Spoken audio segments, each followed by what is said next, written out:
Welcome along, everybody, to the Barclays Center in Brooklyn, New York. What a treat that was here in Brooklyn tonight. I don't think any of us really knew what to expect. What we got was a brilliant fight and one we would all like to see again. Very warm welcome to Beyond the Bell, everybody. Kate Abdo, Sean Porter, Clarissa Shields. Are we shook? Oh, I'm absolutely shook.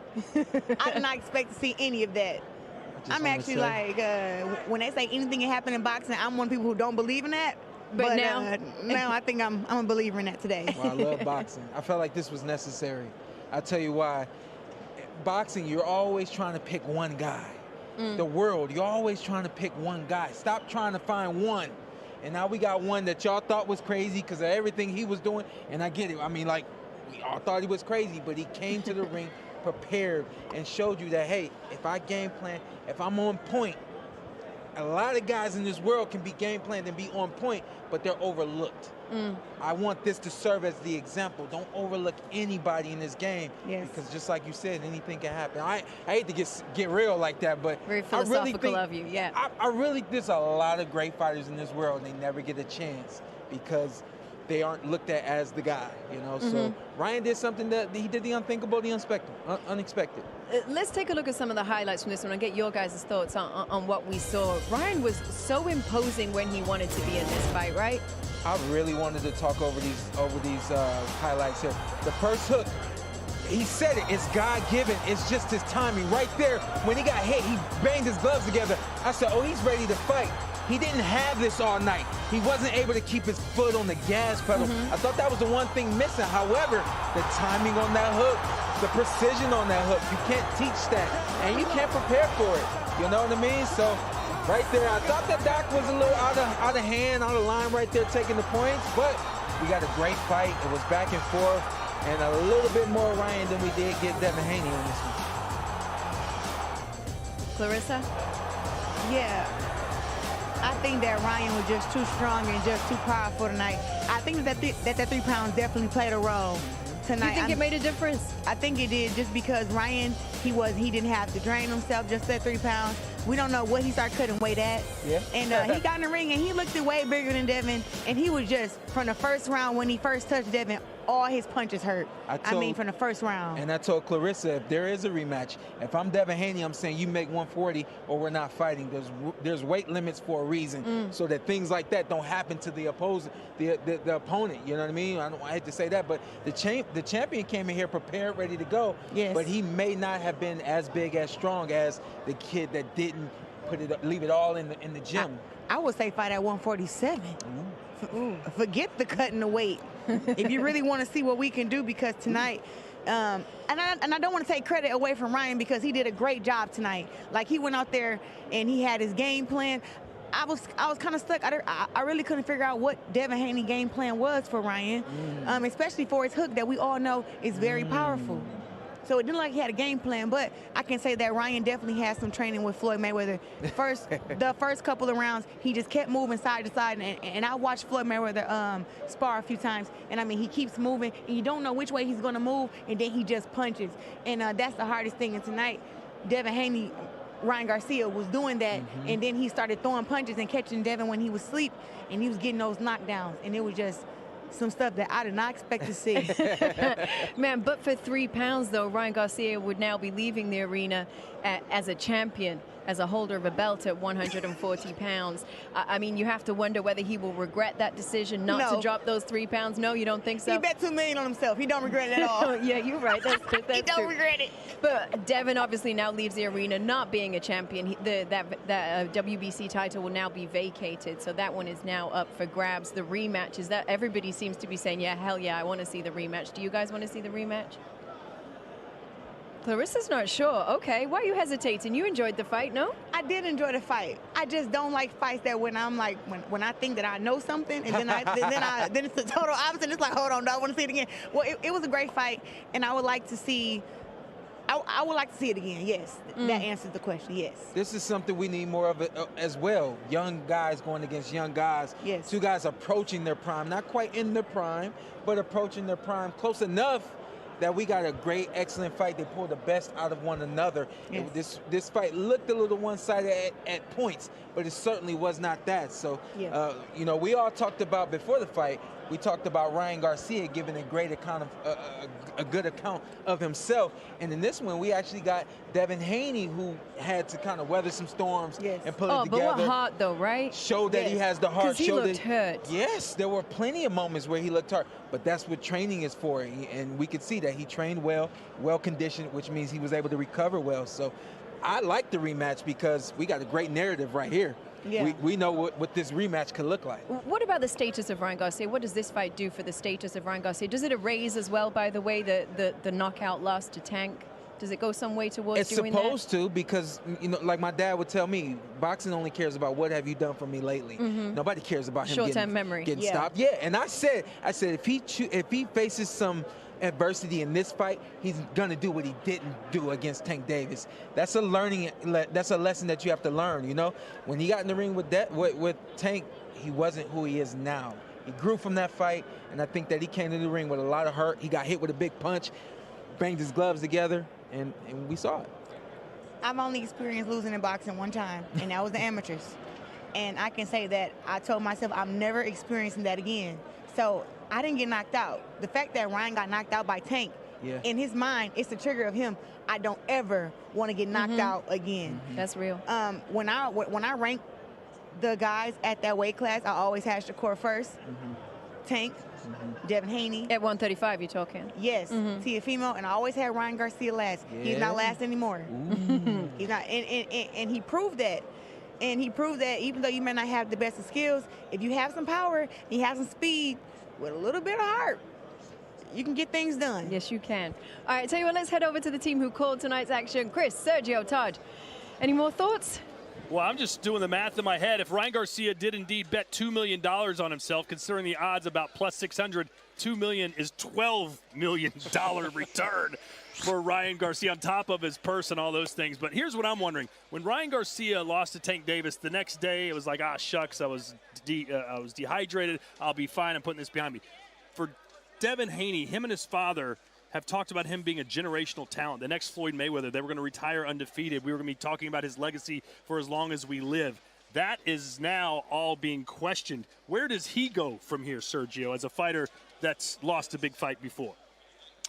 Look, Devin Haney put up a good fight. He just didn't have the power and the punch resistance to keep up with Ryan Garcia. And I think that's why Ryan Garcia was so adamant that he was going to win this fight so easily, because he knew something no one else did, because he already fought him in the amateurs so many times. So he knew that every time he touched him, he was going to shake, and that was the case here. Look, Haney started quick, but once you saw that look in his eye, once he got clipped in the chin and it didn't faze him, that's when the trouble started. Now, to Mannix's point, once he started doing this shoulder roll again, then the momentum started shifting to Devin Haney again. But it didn't matter if he was winning rounds, he couldn't take those left hooks from Garcia. You know, look, fighters lose, right? Like, retiring undefeated is a achievement effectively accomplished by one guy, Floyd Mayweather. The rest of the all-time greats have absorbed 2 losses, 3 losses, 4 losses, 5 losses. Sugar Ray Robinson lost 19 times. Losses happen in professional boxing. It's how you bounce back from those losses that really matters. What Ryan Garcia's done over the last year, overcoming the loss to Gervonta Davis, overcoming the labeling, the branding of him as a quitter, and getting back to the mountaintop, beating a top 10 pound-for-pound guy like Devin Haney. That is an incredible accomplishment. Now, the onus is on Devin Haney to do the exact same thing. Look, this was an incredibly competitive fight. I scored it a draw. One judge scored it a draw. The other had it slightly for Ryan Garcia. With some adjustments, Devin Haney can win this fight if they run it back. And that's the most important thing. I hope they do run it back. All right, let's take a look at the knockdowns here. There were 3 of them. And heading into this fight, Sergio, Devin Haney had never been dropped. Not really even close. He got buzzed by Linares, but didn't look like he was about to go down. Yeah, speed kills, man. And Devin Haney couldn't take those shots, because even though he was in control of the rounds and maybe he was winning rounds early, you know, Garcia knew something we didn't. And when you have that kind of speed, you can't stop it. You can't stop it. And there was an upper body movement that was lacking on Devin Haney's part. He had the footwork, he had the foundation, he obviously had the fundamentals. He didn't have this, and he just kept dipping to the same side. Ryan Garcia had it, perfect game plan and executed. And he did, look, when he knew the left hook was coming. Like, we've talked about the left hook ad nauseum when it comes to Ryan Garcia. The entire time Devin Haney was dipping, he didn't keep that hand up to block or deflect that left hook. There were just so many basic mistakes that Devin Haney made, and to Ryan's credit, he capitalized on every single one of them. All right, well, we're going to catch our breath, maybe catch a few beers and celebrate what we got to witness tonight. One of the best fights we've ever been privileged to call here ringside in the Big Apple. What a moment for us, for the fighters, and for boxing fans around the world. Let's send it now to Ade Oladipo and Ariel Helwani. Ariel, that was your typical edge of the seat fight. Me and you were ringside, and we were both on the edges of our seats. That was incredible performance. And I will say this. I did say at the top, and you shut me down. I said, look, Ryan's antics all week, I'm not fooled by them. I think he's playing possum. I think he's playing us all for a bit of a fool. And I think we saw in there, yes, technique was still somewhat lacking, but I think we saw in there, this is a Ryan Garcia that had prepared well for Devin Haney. Look, you could take your victory lap tour if you want. I'll take it. I'll go. I've been asked 1,000 times leading up to this fight, is it a work? Is it a shoot? Is he acting? Is he trolling? The truth is, none of us know. None of us know what was really going on over the last 2 months, but we know what happened in that ring. Ryan Garcia beat up Devin Haney. Ryan Garcia gave Devin Haney the worst beating of his career. It was shocking stuff. Now, we do have to note he did miss weight. And did he not, struggle to make the weight? And did that get used to his advantage? Yes, of course. All those things and more. But he won that fight fair and square in there. He won that fight fair and square. I was worried that the judges were going to screw him like they screwed Sean McComb. And at the end of the day, this is why we love the sweet science, because on any given Saturday night, something like what we just witnessed goes down. Ryan Garcia just beat Devin Haney. And one more thing, if I may. For the last 2 months, I had to read all the sanctimonious hand-wringing online about this should never happen, this should never happen, they should stop this. The same stuff that they said about Teofimo Lopez last summer. And he won that fight. And Ryan Garcia won the fight tonight. And so I wonder if all those experts out there, all those people who said this should never happen, that he shouldn't make that walk, I wonder if you will apologize to him and run back everything that you just said about this young man, because he is owed that, in my opinion. I think you heard Kate and Clarissa and Sean talk about the rematch. You heard the gentleman ringside talk about the rematch as well. Because of the missed weight, because of the wanting to not make weight, I think that's how we should phrase it. Do we need to see this fight again at 140 pounds? 1,000%. And here's the bottom line. Devin Haney needs to be steadfast on the weight limit. Forget the money. Yeah. If he doesn't make 140, don't take the fight. Because you can't use that as an excuse if you're going to take the money and take the fight, right? So, yes, 140 for the belts. It's a shame that Ryan Garcia isn't the WBC super lightweight champion right now. He should be if he made the weight. And I think he wins the fight if he makes the weight as well. That's how much better he was. I don't know what was up with Devin. I've never seen it. Like, we talk about the Lomachenko fight. That wasn't this. He beat him up. He knocked him down 3 times, was it? 3 times. I'm almost speechless right now, because no one on earth, even the biggest Ryan Garcia supporter, didn't expect this. And Chris is right. Even the Golden Boy guys, they probably didn't expect this. But holy smokes, Ryan Garcia fooled all of us tonight in this ring, and it was a masterpiece to watch. Me and you were laughing because it was said so many times throughout the week about the face of boxing. Me and you were kind of joking about, okay, who is the face of boxing? Considering what Ryan's been through in the last month, but considering the work that he's put us all through as well, considering the manner of victory, is he now the face of boxing? I mean, he's certainly one of the biggest stars, but guess what? He was one of the biggest stars going into this fight. This is one of the most polarizing fights in recent memory, right? Because everyone was like, should he fight? Should he not fight? Is he being serious? Is he trolling? Is all this stuff? Guess what? He is crazy. He's crazy like a fox, right? He's crazy like a fox in there, because the man can fight. He's got a left hook from hell. The right hand looked good. He was way better than he was against Oscar Duarte.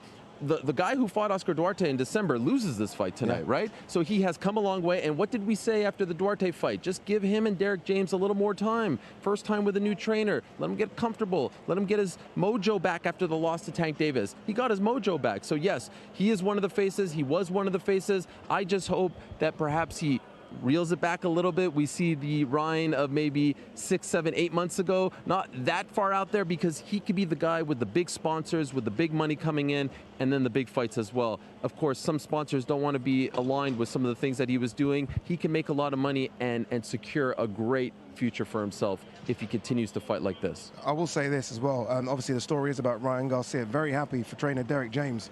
He's had a rough couple of months, tough. you know, right? Errol Spence losing, Jamel Charlo losing. Derek James is now back as well as a top trainer, so congratulations to the whole team. Kate, we want to see it again, right? I think we need to see it again. 140 pounds. I think if we all kind of put the vote in now, we might see it again. Yes, sir. What, you want to get your vote in already, do you? No, but I just kind of want to answer to what Ariel just said. I agree with 90% of what he just said down there, but the one thing I don't agree with, Devin Haney can beat Ryan Garcia.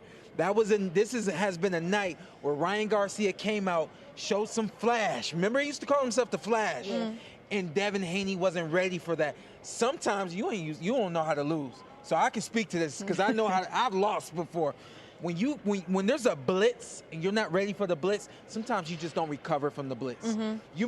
You may continue on and it looks like you're operating right and everything like that, but you still just don't have that timing. Ryan Garcia came out. He had it tonight. It's very good for him. I love to see a rematch. I think the rematch ends a little differently.